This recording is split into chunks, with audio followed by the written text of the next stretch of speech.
Toughest exam है India का, UPSC, उसकी 2.5 लाख की फीस को हम 7,500 में कर दिए। और सेम बहुत बढ़िया, वेरी गुड। और इंडिया के सबसे बेस्ट टीचर के साथ जो भी हैं वो अपने सब्जेक्ट में उससे बेस्ट इंडिया में कोई नहीं। और इतना के बावजूद ऐसे हम लोग को लगता होगा 7,500 बहुत कम है। एक लड़की ने कहा कि सर शाम वाले बैच को ना मॉर्निंग में कर दीजिए। हम कहे बाबू तो इतना सबके इंडिविजुअल से तो बैच ट्रांसफर नहीं, क्या प्रॉब्लम है? उसने कहा ना शाम में हमको दूसरे के यहाँ बर्तन मांजने जाना होता है। तो हम लोग को लगता है कि जितना ये तकलीफ इससे कई गुना ज्यादा है। और कई बार तो ऐसा लगता है कि वो भी ना ले। एक लड़का बेचारा नदी से बालू निकालता था और वो बालू को भरता था, फिर नाव बालू को किनारे लेके बेचती थी और वो बालू भरता था, उससे मेरी फीस ले आया। हमारा हाथ कांप गया, हम कैसे फीस ले लेंगे यहाँ पर। बहुत बढ़िया। उसी दिन हमने ये प्रण लिया था कि भारत का कोई भी बच्चा उसके सफलता में पैसा उसकी बाधा नहीं बनेगी, चाहे उसको जितना भी पढ़ना रहे यहाँ पर। क्या बात। और अर्चना जी मैं इनके बारे में एक बात, खान सर आपके बारे में मैं एक बात कहना चाहता हूँ। इनका जो स्टार्टअप है ये बूटस्ट्रैप्ड है। अच्छा, मैं साधारण भाषा में बता देता हूँ, ये सेल्फ फंडेड है। इन्होंने अभी तक किसी और से पैसा नहीं लिया है। ये इन्वेस्टर के पैसे से नहीं, इन्होंने खुद इसको बिल्ड किया है। और बल्कि इतना स्ट्रॉन्ग स्टार्टअप है ये कि मैं कहूंगा कि अगर इन्वेस्टर्स को इन्वेस्ट करना हो तो मैं इंडोर्स करता हूँ ऐसे स्टार्टअप्स को। यही सब चीजों को देखते हुए कई लोगों ने धमकी भी दिया था वहां पर। अच्छा। और उसके बाद बम चला दिए और 7-8 बम चला दिए और कुछ ब्लास्ट हुआ। एक बेचारा नया लड़का आया था एडमिशन लेने के लिए, उसकी स्कूटी उड़ा दिया। वो आया था, कहा कि सर हम तो पढ़ने आए थे, हमारा स्कूटी उड़ गया। हमारी ऑफिस उड़ा दिए सब। एक तो पास में आके गिरा और नहीं फटा वो।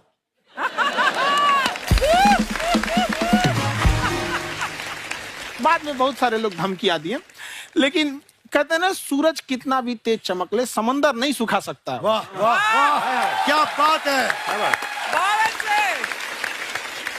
मैम एक्चुअली ये फीस कम करने का एक और रीजन है।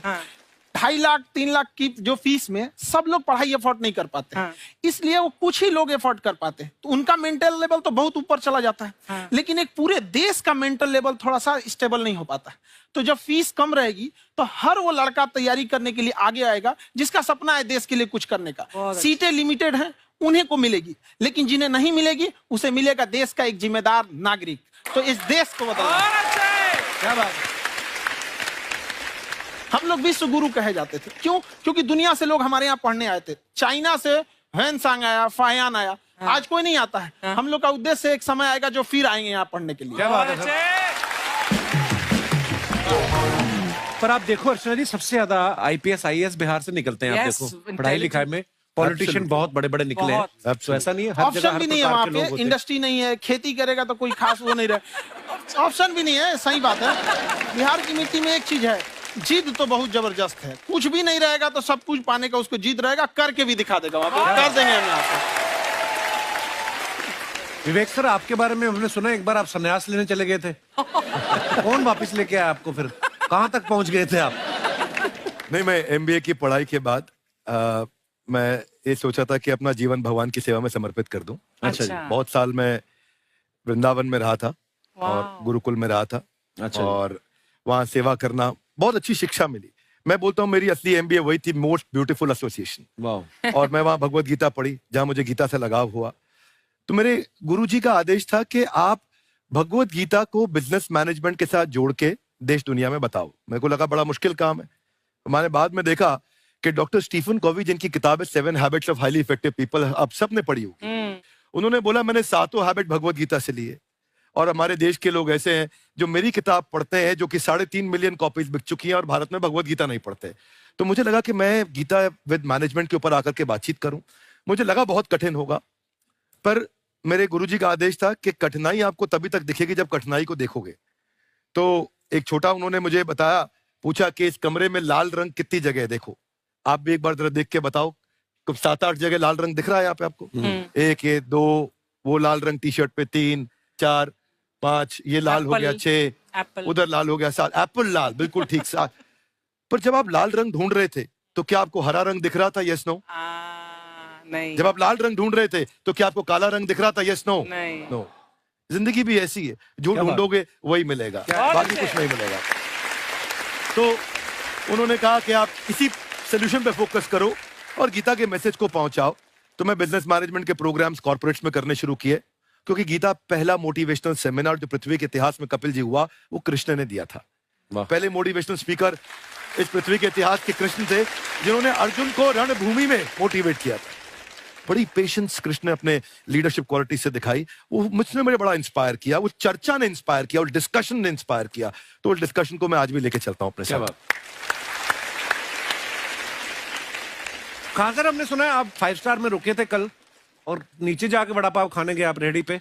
एक्चुअली क्या है ना कि वहां जो चीजें सीखने को मिलती है ना, खाली पेट और खाली जेब इंसान को जो सिखाते हैं वो किसी यूनिवर्सिटी कॉलेज में नहीं सिखाया जाता। और गरीबी बड़ा बेशरम चीज होती है। तो कहते हैं कि मौत भी तू जल्दी आया कर गरीब के घर में, कफन का पैसा भी खर्च होता है दवाइयां खरीदते खरीदते। हाय हाय हाय, क्या बात है। और खान सर की खासियत ये है कि जिसको तो पढ़ना है, जिसको एजुकेशन चाहिए, वो तो इनका वीडियो देखते हैं। लेकिन वैसे भी कई लोग, जैसे अर्चना जी बात करी थी, कहती मैंने जब देखना शुरू किया तो मैंने बैक टू बैक इतने सारे वीडियोस देखे, क्योंकि आपका जो तरीका जो बोलने में, एक तो इनकी जो टोन है पढ़ाने में, और साथ साथ में जो ह्यूमर आता रहता है, तो उसकी वजह से और भी इंटरेस्टिंग हो जाते हैं आपके वीडियो। शुरुआत में हम लोग जब स्टूडेंट लाइफ में थे, या हम कई स्टूडेंट को भी देखते हैं, वो बेचारे जब थक जाते हैं तो आपका शो देखने लगते हैं। तो शुरू में हमको लगता था जब कि अरे यार हमारी पढ़ाई उसके लिए है, लेकिन पढ़ाई में थक जाता है, शो देख के नहीं थक जाता। हाँ। तो हमने सोचा दोनों को मिक्स कर देते हैं।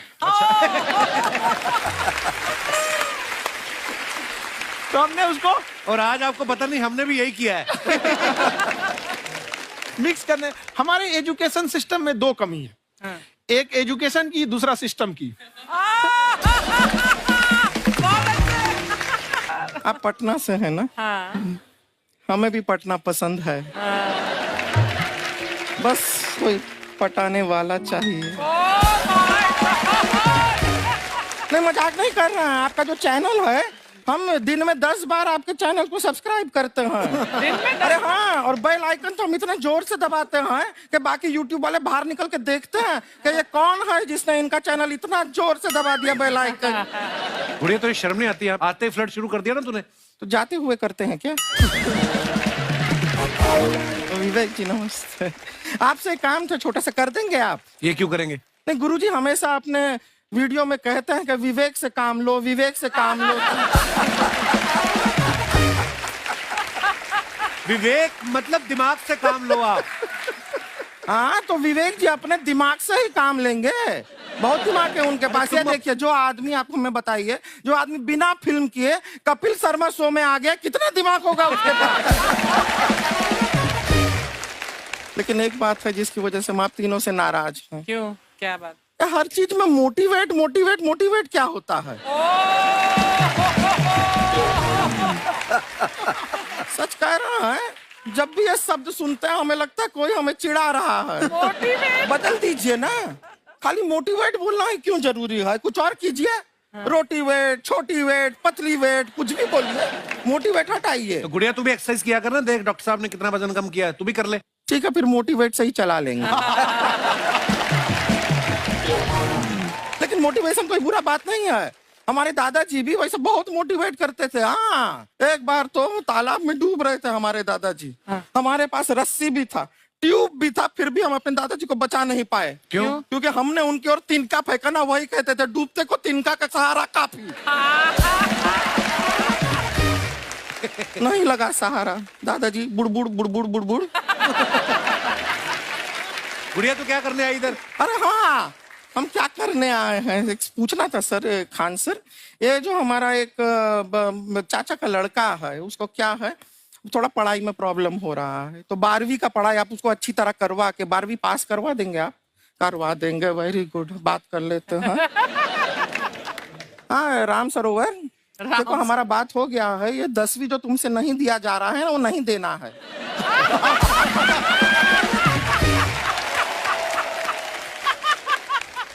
टेंशन नहीं है, 10वीं का खान सर से बात हुआ, ये सीधा 12वीं पढ़ा के पास कर देंगे। अरे ऐसे नहीं होता, पहले 10वीं पास करनी पड़ेगी, फिर 12वीं होगी ना।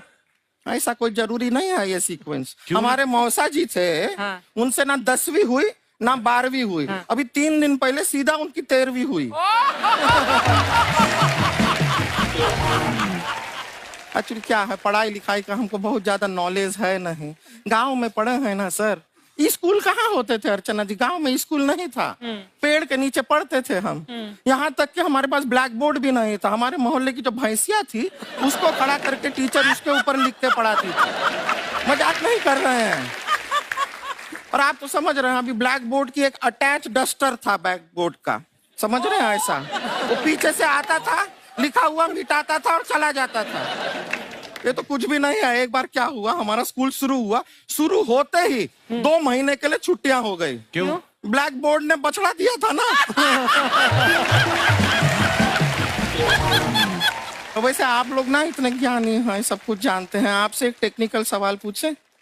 एक बार ना 4 दोस्त थे, 4 दोस्त, साम दाम दंड भेद। वो डिसाइड करते हैं कि चलो एक गेम खेलते हैं, तो टीम्स बनाते हैं। तो साम दाम ने एक टीम बनाया। इस पे भेद को बहुत गुस्सा आया, पता है क्यों? क्यों? क्योंकि भेद को दंड मिलाना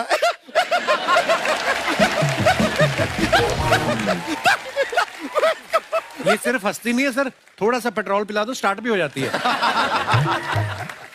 इतना है कि और भी बता दीजिए, जब हम बीमार होते हैं हम डॉक्टर के पास नहीं मैकेनिक के पास जाते हैं, और डिटेल दे दीजिए।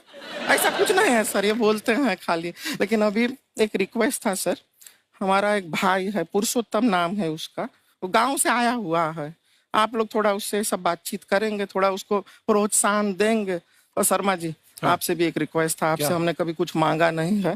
पुरुषोत्तम आएगा ना, एक बार बस उससे कह दीजिएगा, पुरुषोत्तम तुम कितने हैंडसम हो। मैंने देखा ही नहीं अभी तक। तो देख के बस बोल दीजिएगा तुम ठीक है। कितने हैंडसम हो, ऐसा बोल दीजिएगा प्लीज। ठीक है। हम बुला लेते हैं पुरुषोत्तम।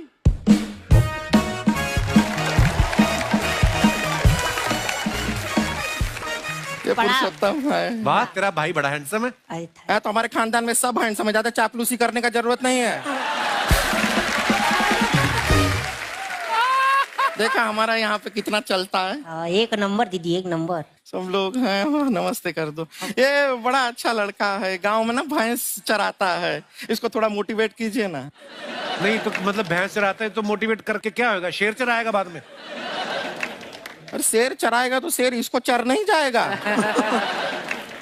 नहीं नहीं, ऐसे हम खाली कह रहे हैं, तुम्हारा चेहरा थोड़ा बकरी जैसा है ना, तो वैसे ये सब बड़े बड़े लोग हैं। इनको बताओ कहा क्या बनना चाहते हो जीवन में आगे? HR। HR? अरे वाह, देखे कोई बड़ा कंपनी में ह्यूमन रिसोर्स का काम करेगा ये। अरे HR मतलब दीदी ऋतिक रोशन। टिनी टिन टिन टिनी टिन टिन। ना जूता पहनने का काम किया करो, जूता खाने का नहीं। काम किया है, कुछ बड़ा किया है लाइफ में? किया ना दीदी, एक बकरी के बच्चे को बड़ा किया है। तो क्या जिराफ बना दिया बकरी के बच्चे को? अरे कुछ अलग किया है। हाँ दीदी, अलग किया है। वही बकरी का बच्चा भैंस का दूध पीने जा रहा है, तो हमने उसको अलग किया है। इससे नहीं होगा, मैं रहने दो, इधर आओ। ये देखो इतना बड़ा बड़ा लोग बैठा है, इनके सामने ऐसा बातें करोगे? इनसे मिलो, इनसे मिलो। विवेक जी तो कितना मार्केट के बारे में भी जानते हैं, मार्केट का कोई सवाल पूछो इनसे। सर परसों जो है मार्केट में हमारी साइकिल गायब हो गई, आपने देखा है क्या? हमारी साइकिल गायब हुई ना, हाँ। इसलिए दिमाग से पैदल हो तुम। पैदल समझते हो? हाँ। चल लोगे? 20 कदम चलोगे? हाँ। घूमो जरा, अभी 20 कदम चल के दिखाओ। निकलो।